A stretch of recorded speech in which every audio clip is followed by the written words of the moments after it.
Ruben Edelstein remembers the 1930s as tough times. The country was in the midst of the Great Depression. Brownsville High School shared a campus with the newly created Brownsville Junior College. Money was tight, so Ruben and many of his classmates chose to attend college locally rather than go away to the universities. Teachers had to be paid in scrip, which amounted to an IOU from the cash-strapped school district. Some local merchants accepted scrip as payment for groceries and other necessities. My father was a merchant here, and so my father had taken in a lot of scrip, so I was able to use that scrip as tuition. Enrollment held up rather well during the Depression. Students were serious and intent on getting an education.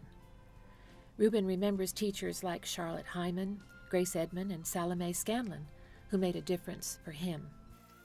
The classes were relatively small, and the instructors, the teachers were excellent, as far as I'm concerned.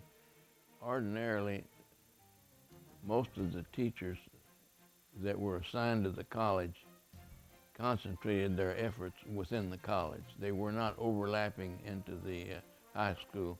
It was a different elevation in study and in class assignments. You could tell the difference, very definitely. Besides studying, there was also time for socializing. Ruben was part of the Debonair Club, which sponsored dances at the country club. In 1937, Ruben earned his Associate of Arts degree from Brownsville Junior College.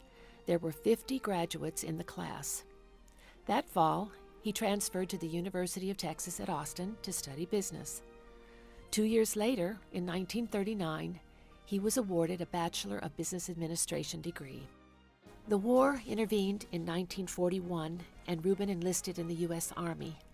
He served his country until 1946. His father was in failing health, and Ruben came back home to take over the family business.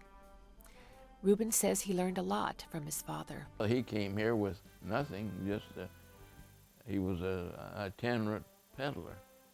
And that's how he started out, going door to door and selling soft goods and things like that. And then he rented the building that he was in from the King estate. So he just started at the bottom and worked up, and we picked it up from there. It was while he was overseeing the family business that Ruben became involved in the community. In 1953, he was part of an effort to improve and consolidate local fundraising efforts.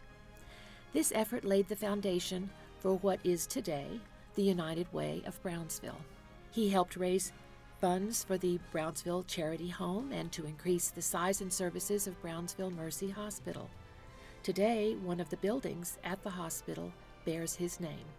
In the early 1970s, a group of citizens recruited Ruben to run for mayor and lead a slate of candidates. His For the People party lost its first election, but 4 years later, Ruben won the race for City Hall. He served as the city's leader from 1975 to 1979. It took a lot of time and away from my business.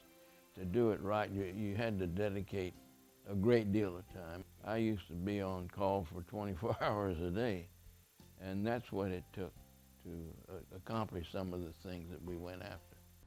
Ruben cites among the accomplishments of his tenure establishment of the Brownsville Community Health Clinic, helping to create the city's bus system, which is still in use today, and the creation of the Public Utilities Board, the city-owned utility company.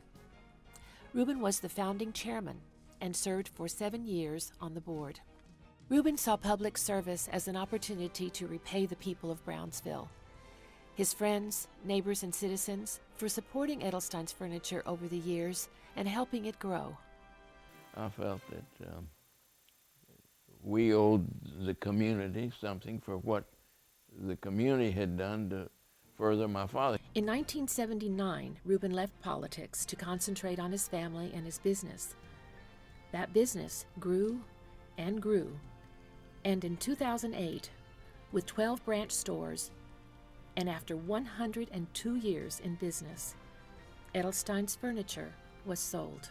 These days, Ruben still attends Rotary Club meetings and once a month gets together with the men who served as his city commissioners, city attorney, and city manager to remember and reminisce. By his side through it all has been his wife, Bernice. They were married in 1956. They raised 2 daughters, Julie and Beth, and have 3 grandchildren. Daughter Julie is helping Ruben write a history of his life. I felt that my grandchildren should know a little about what I did, how I fit into the pattern of the community, and what my contribution was in the growth of the area. They kept saying, well, we didn't know this or we didn't know that. So I thought, well, I'll put it together as best I can. Encouraged by his grandchildren, he hopes the book will share insights into the man he became and the community he helped build.